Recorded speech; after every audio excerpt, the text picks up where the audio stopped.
হায় হায় ভাই, পাকিস্তানের সোয়াত নদীতে ঘুরতে গিয়ে একই ফ্যামিলির 9 জন শেষ। হ্যাঁ, এটা সত্যি শুনেছেন। পাকিস্তানের সোয়াত নদীর তীরে ঘুরতে গিয়েছে এক ফ্যামিলির 17 জন। পরিবারের কিছু সদস্যরা সোয়াত নদীর তীরে বসে যখন নাস্তা খাচ্ছিল, অন্য সদস্যরা তখন নদীর মাঝখানে গিয়ে সেলফি তোলা নিয়ে ব্যস্ত ছিল।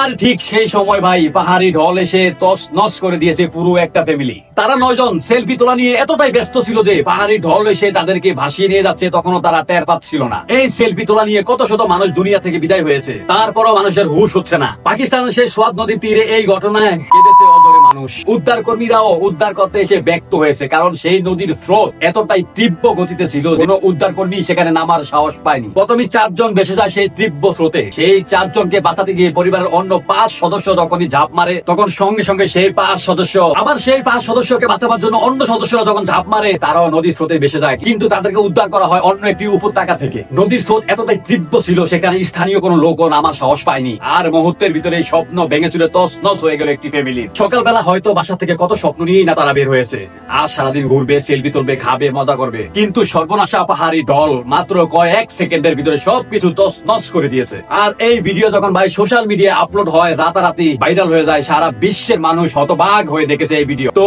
একটি দুর্ঘটনা সারা জীবনের কান্না। আজকের এই ভিডিও থেকে একটি জিনিস শিক্ষণীয় ভাই, আপনি আপনার ফ্যামিলি নিয়ে যেখানেই ঘুরতে যাবেন অবশ্যই সতর্ক হয়ে থাকবেন। এখন বর্ষার সিজন, যেখানে যাবেন আপনার বাচ্চা টেক কেয়ার করবেন। পাশাপাশি রেল লাইন, হাইওয়ে রোড, 300 ফিটের মতো গুরুত্বপূর্ণ জায়গায় সেলফি তোলা থেকে সাবধান। তবে চলে যাচ্ছি না, আবারও ফিরে আসবো আপনাদের মাঝে নতুন কোনো ভিডিও নিয়ে অন্য কোনো সময়। সে পর্যন্ত ভালো থাকবেন, ভালো রাখবেন, আর বরাবর মতো কথা একটাই, পরিবারের পাশে থাকবেন। আল্লাহ হাফেজ।